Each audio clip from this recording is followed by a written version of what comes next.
रात को 12 बज चुके थे। इस वक्त हो चुका था। सब लोग अपने घर में सो रहे थे। बाहर का वातावरण देखकर ऐसा लग रहा था जैसे कि कितनी शांति हो, लेकिन उस शांति को भंग करने के लिए कुछ ऐसा हो रहा था जो आने वाले समय के लिए काफ़ी खतरनाक था। जंगल के अंदर एक स्त्री अपने दबे कदमों से आगे बढ़ती जा रही थी। उस दिन अमावस्या की काली रात थी, जिस कारण पूरा अंधेरा ही अंधेरा था। आसमान भी अंधेरे से घिरा हुआ था। जंगल में ज़्यादा कुछ दिखाई नहीं दे रहे थे, लेकिन वो स्त्री अपने बढ़ाए कदम जा रही थी। वो स्त्री जल्दी जल्दी चलते हुए खुद से बोली, मैंने बाबा के कहे अनुसार सारी तैयारी कर रखी है, बस मुझे जल्द उनके पास पहुंच के विधि शुरू करनी है। तभी वो आसमान की ओर देखते हुए बोली, कहीं देर ना हो जाए वरना मेरी मौत निश्चित है आज। इतना कहकर वो तेज़ी से आगे चलने की कोशिश करती है। स्त्री ने अपने कोमल बदन पर लाल रंग की साड़ी लपेटे रखी थी। उसके चलने के अंदाज से ऐसा लग रहा था जैसे किसी भयानक मकसद को अंजाम देने जा रही है। वो धीरे धीरे पहाड़ी इलाकों में प्रवेश करती जा रही है। इधर उधर देखते हुए मोड़ पर आकर रुककर सोचने लगती है। खुद से मन में बोली, नहीं नहीं, ये वाला रास्ता नहीं है जहाँ बाबा ने पहाड़ी पर आने के लिए कहा था। कुछ देर में वहाँ पहुँच जाती है। उसके सामने का नज़ारा देखकर काफ़ी दंग रह जाती है। उसके फेस का इम्प्रेशन ऐसा लग रहा था जैसे उसने कभी ऐसी चीज़ ना देखी हो। वो काफ़ी शॉक्ड थी। तभी एक आदमी की भयानक आवाज़ आती है, इधर आ और यहाँ आकर पलथी मार के बैठ जा। ये सुनकर स्त्री, जिसका नाम था रूबी, वो बाबा की आवाज़ सुनकर तुरंत बाबा के सामने वाले आसन पे आके बैठ जाती है। बाबा का चेहरा अंधेरा होने के कारण ठीक से दिखाई नहीं दे रहा था। तभी रूबी उस आसन पर बैठते ही अपने आसपास का नज़ारा घुमाते हुए चीज़ों को देखने की कोशिश करती है, क्योंकि वहाँ पे ज़्यादा रोशनी नहीं थी। उस हवन कुंड की लौ की रोशनी से उजाला हो रहा था, केवल उसी को देख पा रही थी। वो हवन कुंड के आसपास का सामान देखते हुए मन ही मन बड़बड़ाते हुए बोली, लगता है बाबा ने सारी तैयारी कर रखी है। ये नीचे 5 खोपड़ियाँ जो काली शक्तियाँ का प्रतीक है, उसके बगल में रखा हुआ एक धारदार खंजर जो किसी का काम खत्म कर दे। रूबी को खंजर के पास रखा हुआ सब कुछ सामान तो नहीं दिखाई दे रहा था, लेकिन वो अपने एक टकी नज़र से उसी को देखने की कोशिश कर रही थी।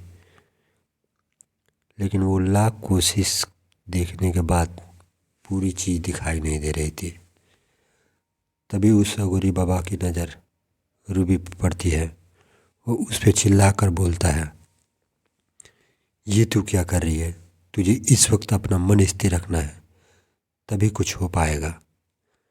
इतना सुनकर वह तुरंत अपनी आंखें बंद करके ध्यान लगाने लगती है। अघोरी बाबा ने अपनी क्रिया चालू करता है। उसके बाद अघोरी की आवाज़ आती है, आंखें खोल रूबी, अब वक्त आ गया है, इसका बेसब्री से इंतजार था। तभी रूबी खुशी के साथ अपनी आंखें खोलती है। वह अघोरी की ओर देखती है और बोलती है, क्या सच में बाबा जो मैं पाना चाहती हूँ वो सच में मुझे मिलेगा? ये सुनकर अघोरी रूबी की ओर देखते हुए बोला, हाँ ज़रूर, लेकिन उसके लिए तुझे कुछ और करना होगा।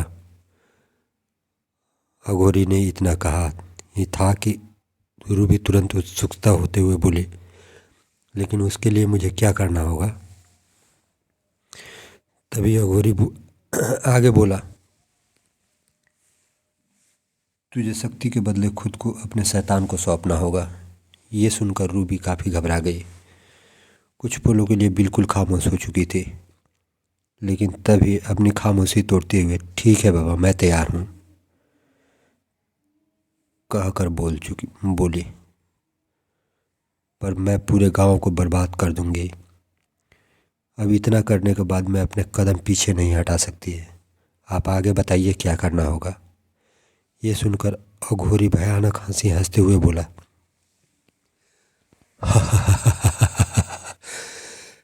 ठीक है फिर। इतना कहकर वो हवन कुंड के बगल में खंजर उठा कर देते हुए बोला, आप पहले शैतान को अपने रक्त का स्वाद चखा ताकि वो तुझे स्वीकार कर सके। इतना कहकर वो हाथ से खंजर उठाकर रूबी के हाथ में थमा देता है और आगे बोला, ये ले, जब तक मैं मंत्र पढ़ता हूँ तब तक तुम इसमें अपना रक्त हवन कुंड में गिरा दे। ये सुनकर रूबी को देखकर हाँ में गर्दन हिलाते हुए बोली, ठीक है बाबा, आप शुरू कीजिए। ये सुनकर वो अघोरी अपने मंत्र को पढ़ना शुरू करता है। तभी रूबी अपने हाथ के खंजर को अपने उल्टे हाथों के हथेली से रखते हुए जोर से खंजर को खींच देती है, जिस कारण वहाँ से रक्त निकलना शुरू हो जाता है। रक्त निकलते ही उषा अपने हाथ को कुंड के आगे कर देती है ताकि उसका खून हवन कुंड के अंदर गिरे। रूबी हाथ काटते हुए उसको असहनीय पीड़ा होने लगती है, लेकिन वह अपनी शक्ति के लिए खुद को काबू करने लगती है। रूबी अपने दर्द को काबू करते हुए खुद से बोली, इन छोटी मोटी खरोंचों से मुझे कुछ नहीं होने वाला। तभी अघोरी मंत्र पढ़ता है। वैसे ही रूबी के खून से उस आग की लौ के ऊपर उठने लग जाती है। अघोरी का चेहरा देखते हुए उसी आग की नज़र अघोरी के चेहरे पे थी। अघोरी का चेहरा देखने लगा है। अघोरी का चेहरा देखने लग जाता है। रूबी की नज़र अघोरी के चेहरे पर थी। रूबी अपनी एकटकी नज़रों से अघोरी को घूरे जा रही थी।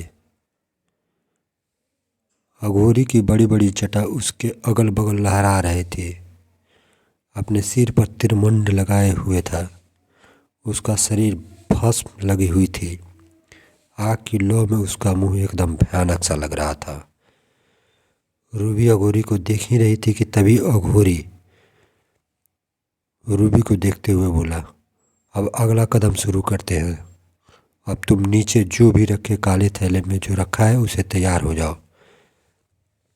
ये सुनकर रूबी उस थैले को उठाकर देखने लग जाती है, आखिर इसमें क्या है। वह सोचते हुए काला थैला खोलती है तो उसके अंदर श्रृंगार का पूरा सामान रखा हुआ था। रूबी श्रृंगार का सामान देखते हुए बोली, आखिर यह किस लिए है।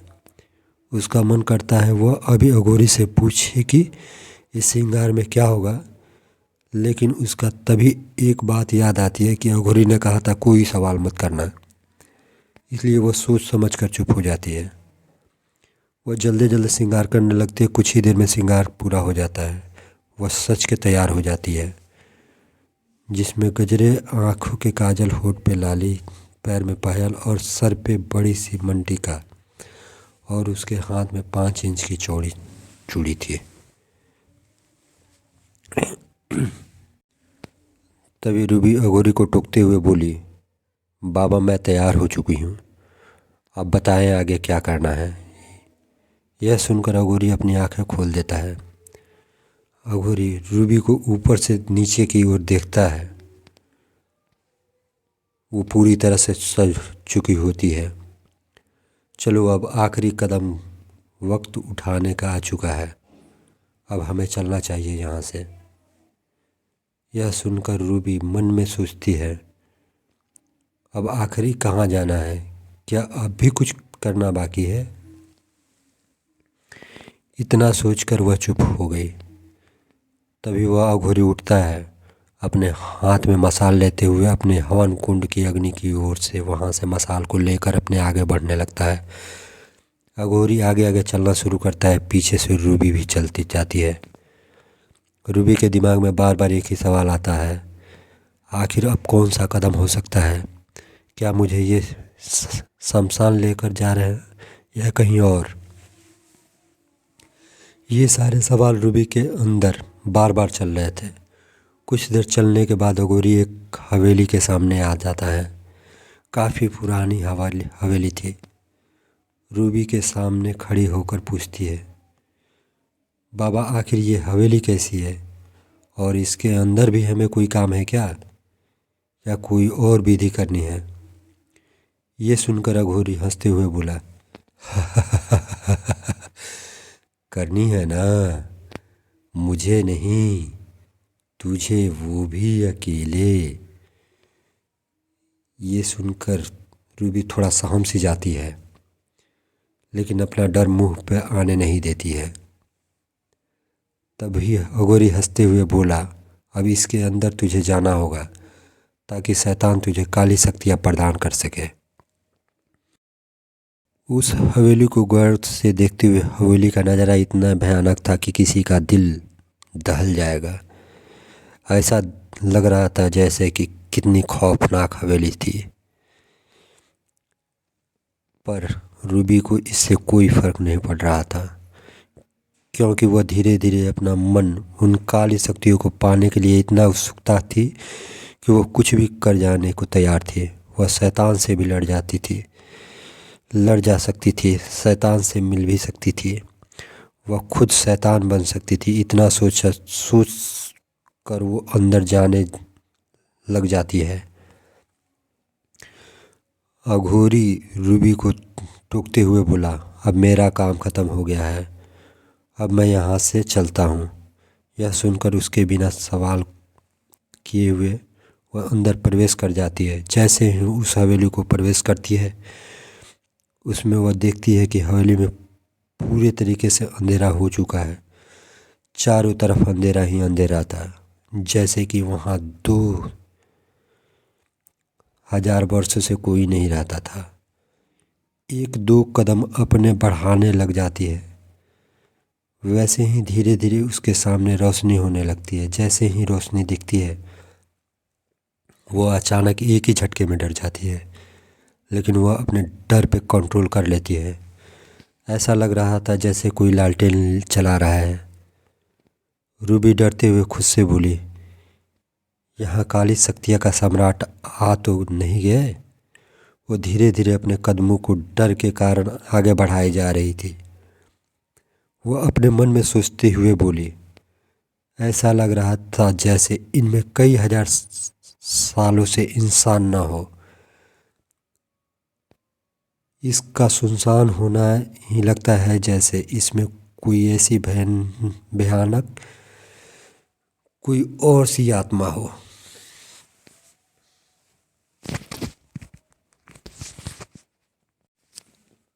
तभी वो आगे बढ़ के आंगन की हवेली में बैठकर जोर से चिल्लाते हुए एक मंत्र पढ़ने लग जाती है। मंत्र को पढ़ते हुए ही उसको एहसास होने लगता है कि जैसे उसके सामने कोई आ गया है। उसके अगल बगल एक गोल गोल घूम रहा है, लेकिन इस बात पे ध्यान न देते हुए अपना मंत्र को पढ़ने लग जाती है। जैसे ही मंत्र पूरा होता है, वैसे ही आंखें खोल देती है। उसके सामने एक विशालकाय आदमी खड़ा हुआ था, जो पूरे वह अंधेरे में था। रूबी को देखकर घबरा जाती है। उसे देखकर घबराते हुए बोली, क्या यही है काली शक्तियाँ का सम्राट? अंधेरे में खड़े होने के कारण रूबी को बिल्कुल भी नहीं दिखाई दे रहा था। उसके बनावट से लग रहा था कि वह कोई इंसान जैसा है। ऐसा लग रहा था कि उसके पीठ पर कभी गहरा अंधेरा था। यह देखकर उसके सामने अपने हाथ जोड़ते हुए बोले, हे काली सम्राट, हे काली शक्तियों के सम्राट, मैं आपसे यहाँ काली शक्तियाँ मांगने आई हूँ। कृपया मुझे अपनी काली शक्तियाँ का मार्गदर्शन करें। यह सुनकर वह सामने खड़ा दानव कुछ नहीं बोलता है, बस रूबी की ओर आने लगता है। जैसे जैसे वो आगे आने लगता है, वैसे वैसे उसके साथ अंधेरा भी आने लगता है। वो रूबी को कुछ कदमों की दूरी पे खड़ा रहता है। तभी वो अपने हाथ जैसे ही आगे करता है, रूबी तुरंत खड़ी हो जाती है। रूबी के खड़े होते ही उसका साड़ी खुलना शुरू हो जाता है। रूबी ये देखकर हैरान हो जाती है। हैरान होते हुए खुद से बोली, ये अचानक क्या हो रहा है? मेरी साड़ी खुल रही है, इसका मतलब मैं जो सोच रही हूँ वो तो नहीं हो सकता ना। इतना सोचा ही था कि वो अंधेरा दाना रूबी के बदन से लिपट जाता है। जैसे ही वो उसके बदन में लिपटता है, उसकी रूबी की चांद के जैसा गोरा चेहरा अंधेरे में गायब होने लगता है। ये सब रूबी देखकर पूरी तरह से घबरा चुकी थी। कुछ देर बाद उस हवेली के अंदर जमीन में बेहोश होकर पड़ी थी। वह बेहोश पड़ी हुई थी कि अचानक धीरे से होश आने लगता है। कुछ ही पल में रूबी उठकर बैठ जाती है। रूबी खुद को देखते हुए बोली, मैं तो बच गई। इसका मतलब क्या? मुझे काली शक्तियाँ मिल गई हैं। मैं इस गांव को बर्बाद कर दूंगी। थैंक यू दोस्त। ऐसे ही कहानियाँ सुनने के लिए आप मेरे चैनल को फॉलो करें और मुझे ऐसे ही कहानियाँ भेजें। मेरा इंस्टाग्राम चैनल ऐसे ही मज़ेदार कहानियाँ आपको सबसे पहले आपको ऐसे ही डरावनी कहानियाँ सुनने के लिए मेरे चैनल को फॉलो करें, जो कि हर वीकली आता है। तो सुनते रहें। धन्यवाद।